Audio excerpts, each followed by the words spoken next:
अस्सलाम वालेकुम। बीबी फातिमा जहरा की गोद में अल्लाह ने एक चांद सा बेटा अता किया। बेटे की विलादत की खबर सुनकर हज़रत अली ने शुक्र अदा किया। भाई हसन खुशियों से झूम उठे। नाना मोहम्मद भी खुशियों में शरीक हुए और बच्चे के कान में आज़ान दी, मुंह में लुआब दहन डाला और नाम हुसैन रखा। आपने ही अपने बड़े नवासे का नाम हसन रखा था।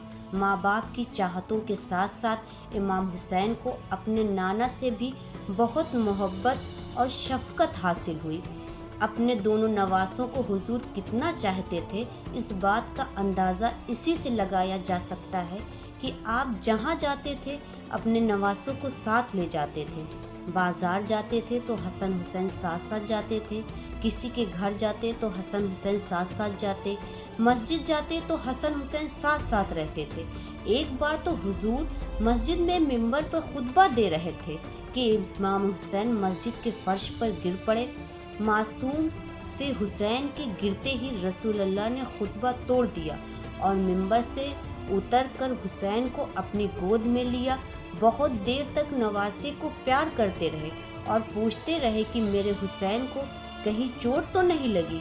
फिर मेरे नबी ने अपने नवासे हुसैन को हाथों पर बुलंद करके कहा कि ये मेरा हुसैन है, इसे पहचानो। भरी मस्जिद में मेरे आका ने अपने नवासे को पहचानवाया और लोगों को बताया कि हुसैन कौन है।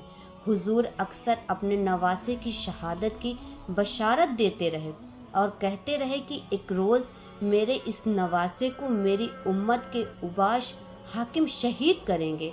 आपने अपनी ज़ौजा उम्मे सलमा को एक मुट्ठी मिट्टी दी और कहा, उम्मे सलमा, जब ये मिट्टी खून में तब्दील हो जाए तो समझ लेना मेरा लख्ते जिगर शहीद कर दिया गया।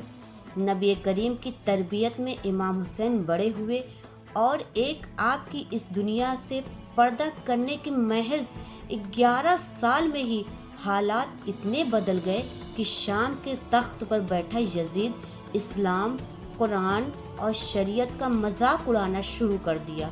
इमाम हुसैन अपने नाना के दीन की हिफाजत के लिए मदीने से निकल पड़े और इराक के शहर करबला में आपने बेदीनों से एक अजीम जंग लड़ी। जैसा कि हुजूर ने फरमाया था कि मेरा हुसैन शहीद कर दिया जाएगा, ऐन उसी के मुताबिक आप अपने नाना के दीन की हिफाजत करते हुए 3 दिन की भूख और प्यास के आलम में शहीद हो गए। आपने बीबी उम्मे सलमा को जो खाक दी थी वो खून में तब्दील हो गई। मदीने में जब मिट्टी को खून में बदलता देखा तो उम्मे सलमा चीख पड़ी और कहने लगी, रसूलुल्लाह ने जो कहा था, जब ऐसा हो तो समझ लेना कि मेरे नवासे को शहीद कर दिया गया।